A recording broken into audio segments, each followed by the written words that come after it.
As a popular music reviewer, Shawn Cee is always on the lookout for the latest album releases and new music. When Lil Yachty dropped his new album, Let's Start Here, Shawn was intrigued by the change of direction from Yachty's usual sound. This album marked a departure from Yachty's typical hip-hop style and showcased a more psychedelic rock-inspired sound. Stream, that was just a bad thing to think about, just randomly, just at the end, just for no reason. Like, he's cutting off the timer right here, but it's still an extra, like, minute and a half, and Travis just start spitting for no fucking reason. I would be so mad. Anyway, this is pretty entertaining. I don't want to say if it's good or bad. You know, Let's Start Here. It's definitely not bad. It's definitely not bad. But this is very entertaining, especially coming from Lil Yachty. I like pretty much everything that's happening here. The biggest problem with this is that Yachty takes a back seat noticeably whenever there is a feature. It's just the facts. Whenever Fouché or Justine Skye or the other singer that you mentioned is on the cut, it just seems that they can sometimes outshine him, but he still provides something to the cut. Usually he still provides, you know, a good deal to the tracks normally. I just wish, you know what I'm saying, he went kind of like the bit more of the King Gizzard, a bit more of the King Gizzard approach. Maybe a bit more of the Jimi Hendrix approach with personality wise, maybe even Rick James, you know what I'm saying? Like, this would have been the cut for Yachty to really show people like who he is. I don't mean he has to go make personal tracks or anything like that, but he really has to like put his personality and show like how eccentric, because this is music where you can be as eccentric as you want to be.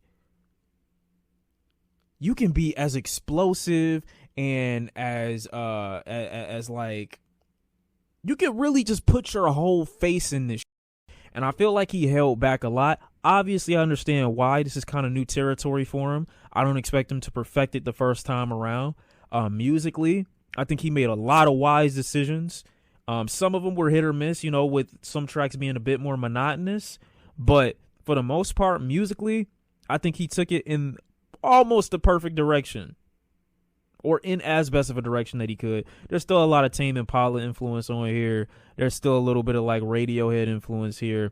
I hear a little bit of Pink Floyd every now and again, but it's not egregious or distracting to a point where I can't still enjoy this. You know what I'm saying? I feel like it's going to be a selection of people that's going to like this, and then people who do like it are probably going to be called like, oh, you don't listen to real, you know, psych rock or prog rock or anything like that, because if you like this, there's no way you could have heard these other ones. But it's refreshing. You know what I'm saying? It don't have to be the most creative thing in the world right now. It's refreshing that he's trying it. He might not have perfected it, but it's just nice hearing it from him. You know what I'm saying? Who would have thought in 2017, after you heard Teenage Emotions, you'd be hearing a psych rock album from Yachty in just 6 years later? Nobody would have been able to tell me that. So I'm not saying that trying something new immediately, you know what I'm saying, necessitates that you get a bunch of praise, but it should just be noted. Hey, he tried something. And we've been talking about this for a long time. Get out of your comfort zone. He's trying it. And he did it majority of the time. I think he does it well. And for those saying that he's singing terribly, I just don't agree. I just don't agree. I'm not giving it a rating. I don't do ratings for albums anymore, but it was definitely enjoyable. And I think I'm going to enjoy the songs that I liked / loved a lot on this. I'm going to enjoy those way more after I put them on my better speakers and put them in my headphones. Because this could take you somewhere. I think the cutest thing about this album, again, no condescension, the cutest thing about this album is realizing that while I'm listening to some of these tracks, I'm imagining myself in a science center, and that is exactly where he decided to do the listening party for this album. I just love that. That's super endearing to me. I don't know why. I just feel a way bigger connection to the album just off that. That's fucking awesome. But I got what? One? I got one. Can you 2, 3, 4, 5, 6, 7, 8, 9 tracks out of 14 that I'm definitely gonna go back to? I'm fucking with that. give it a couple more listens, but I like what I heard. I like what I heard. Pretty and Good Times are my favorites. My favorite definitely is the intro cut. I've Officially Lost Vision. Reach the Sunshine is extremely disappointing because it could have been so much more. You got Daniel Caesar going absolutely fucking bonkers. I've never said bonkers before in my life. First time for everything. Daniel Caesar's going absolutely bonkers. You know what I'm saying? On this cut, and then they halt the ultimate climax that this track could have been between both of them, low key, because Yachty did good on that track too. Pretty good. What else was my favorite? I like The Alchemist. I like Paint the Sky. No. I like Say Something, but the end of Say Something was what I liked more, and I still like Paint the Sky too. The Zone was cool. Failure was a nice little spoken word thing. I thought that was kind of adorable. If I got what he was saying the right way, Pretty was nice. And I just wasn't the biggest fan of Running Out of Time because that was just too long of a cut. But I mean, this is good, bro. I can't lie. This is just nice. It's just nice, bro. Did I like The Ride? Let me see. I don't think I downloaded it.